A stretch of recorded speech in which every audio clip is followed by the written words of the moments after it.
All right, let's jump right in. Today we're talking about a book that's an absolute classic, Gustave Flaubert's Madame Bovary. Now, this isn't just some old story about a woman in 19th century France. Oh no, it's really a deep, powerful look at something we can all relate to, the danger of imagination and what happens when the worlds we build in our heads clash with reality. So let me ask you this. What happens when the life you've always dreamed of is, well, nothing like the life you actually have? That's the question at the very heart of this novel. And, it's a dilemma that feels just as real today as it did back in 1856. Flaubert introduces us to our main character, Emma Bovary, who is completely, totally consumed by that massive gap between her fantasies and her day-to-day life. And this quote, wow. It just nails Emma's internal world, doesn't it? Boredom, the silent spider. I mean, think about that. This isn't just, oh, I'm a little bored. Flaubert paints it as something alive, something sinister, this spider, quietly spinning a web of pure despair inside her. And she feels totally trapped. You have to remember this feeling, because it's going to drive literally every single choice she makes from here on out. So, to really get why Emma's story becomes such a tragedy, we've got to go back, way back. You see, her dreams, her whole idea of what life was supposed to be like, well, that was all set in stone long before her husband ever entered the picture. It was all forged in the pages of books.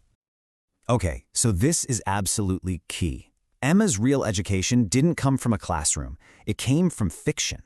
While she was at this convent, she was secretly just devouring these romantic novels. You know the kind, they're filled with damsels in distress, dramatic, passionate lovers, and these heroic gentlemen who are brave as lions. So of course she builds her entire understanding of the world on these over-the-top fantasies.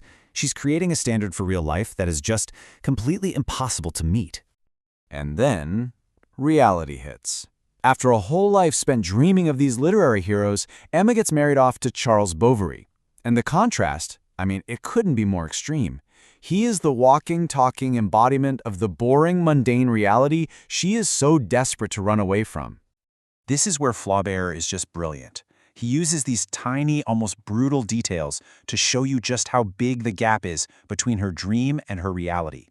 Right? She wants this witty, exciting hero. What does she get? Charles.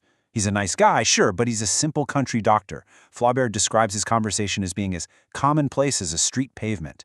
Ouch. And then there's this little detail about how he cleans his teeth with his tongue after dinner. For Emma, things like that aren't just annoying habits. They're like these constant, painful reminders that her life is a total disappointment. And it's not just her husband, not by a long shot. Her whole life feels wrong.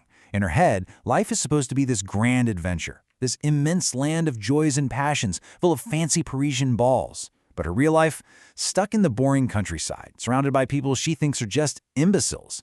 So every single second of every single day is just another reminder of this amazing, glamorous life she feels she's missing out on. This disillusionment, it doesn't just hit her like a lightning bolt. It's more of a slow burn. At first, she thinks, okay, maybe marriage is my ticket out.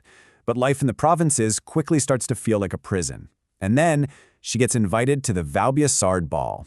This is the huge turning point. For just one night, she gets to actually live her fantasy. She's surrounded by the wealth, the glamour, the high society she's only ever read about in her books. It's everything she's ever wanted. But then she has to go home. And that contrast between the dream and the reality, it's just unbearable. That single taste of her dream world makes her real life feel 1,000 times more miserable. So what do you do when you're that desperate? Well, Emma looks for an escape hatch, and she thinks she knows where to find that passion from her novels in the arms of other men. So she takes two lovers, and what's fascinating is how each one perfectly represents a different kind of romantic fantasy. First up is Leon. He's her romantic soulmate. Or so she thinks. They talk poetry, music, all that stuff.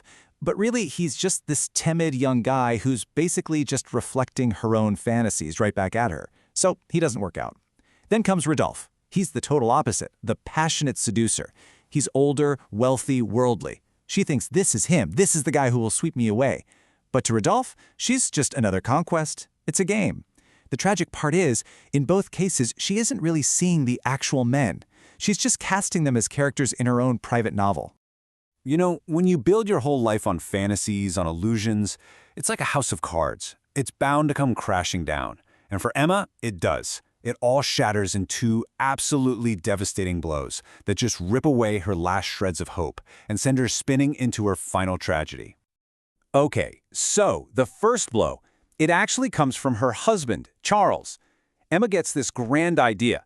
She convinces him to perform this new, supposedly revolutionary surgery on a local stable boy who has a clubfoot. In her imagination, this is it. This is his chance to become famous and respected, to finally become the hero she always wanted him to be. And it's a complete, unmitigated disaster. Charles has no idea what he's doing. He botches the surgery so badly that the poor boy's leg develops gangrene. It becomes this horrific, rotting mess. Another, much better doctor has to be called in to literally amputate the leg just to save the kid's life. And for Emma, watching this, it's more than just a medical screw-up. It's the final, absolute proof of her husband's mediocrity. It's crushing. It's inescapable. So, completely crushed by that fiasco, Emma puts all her eggs in one basket. Rodolphe. She throws everything into this plan they have to run away together. This is it, her final escape into that life of passion she's been craving forever. But on the very morning they're supposed to leave, a basket of apricots arrives for her. And hidden at the bottom is a letter. And this letter is just a dagger to the heart. Rudolph, her great hero, her savior, dumps her in this cold, heartless letter filled with tired cliches. He has the nerve to write that he wouldn't want to bring misery into her life and tells her to accuse only fate. So cynical. For him, it was all just the game. But for Emma, this is it. This is the sound of her very last, most precious illusion shattering into a million pieces. So, with all her romantic dreams totally destroyed, Emma's life just spirals completely out of control. Because there's another piece to this puzzle we haven't talked about yet. To pay for all her fantasies, the fancy dresses, the gifts for her lovers, all of it, she'd been borrowing tons of money, recklessly, from this really shady merchant. And now, the bill is coming due. So you can just feel the walls closing in on her, right? All these forces are converging at once. Her lovers have abandoned her, she's trapped in this life she hates, and now, on top of all that, she's about to face public humiliation because she's completely broke. That entire fantasy life she built on credit is about to come crashing down and expose everything. In a last-ditch effort, she runs to her old lovers, begging for money, for help. They all turn her away. She is completely, utterly trapped. There's nowhere left to go, no illusions left to believe in. So she walks into the local chemist shop, steals a bottle of arsenic, and swallows it. It's a brutal, horrible, agonizing end to a life that was spent chasing a dream that could never be real. Okay, so the story itself is obviously a huge tragedy, but we also have to talk about why this book is so important in literary history. Because Madame Bovary wasn't just another novel, it was a revolution. Flaubert used Emma's story to basically invent a whole new way of writing that changed everything. It's called realism. So think about it. Before this book, literature was all about romanticism. You know, the exact same kind of stories that messed with Emma's head in the first place. All those heroic knights and grand passions. Realism was a total rebellion against that. The whole point was to show life as it really is, including all the boring, mundane, and sometimes ugly details. And when I say Flaubert was dedicated to this, I mean he was fanatical about it. To give you an idea of how obsessed he was with getting the details right, for a different book he wrote later, he supposedly read over 1,500 volumes. Just for research. That's the insane level of precision he was working with. His whole mission was to get rid of all the drama, all the theatric effect, and just show normal, everyday life. And here's the most brilliant, ironic twist of all. His book, which is the masterpiece of realism, is basically a direct attack on the romantic novels that Emma was so obsessed with. He's using realism to show the brutal, real-world consequences of trying to live your life like you're a character in a fantasy story. And that, right there, is why this book is still so powerful today. Flaubert doesn't just preach at you, hey, your dreams can be dangerous. No, he shows you. He walks you through every excruciating detail of how a life built on fantasy can lead to complete and utter ruin in the real world. And that brings us all the way back to the beginning, doesn't it? Emma Bovary had her cheap romance novels. What do we have? We have Instagram, TikTok, perfectly curated feeds of people living lives that look like endless vacations and effortless success. The technology is different, for sure. But that fundamental human urge to dream of a life that's better, more glamorous than our own, That hasn't changed one bit. So the question the novel really leaves us with is, in our modern age of digital fantasies, how do we make sure our own dreams don't become the very prison that traps us?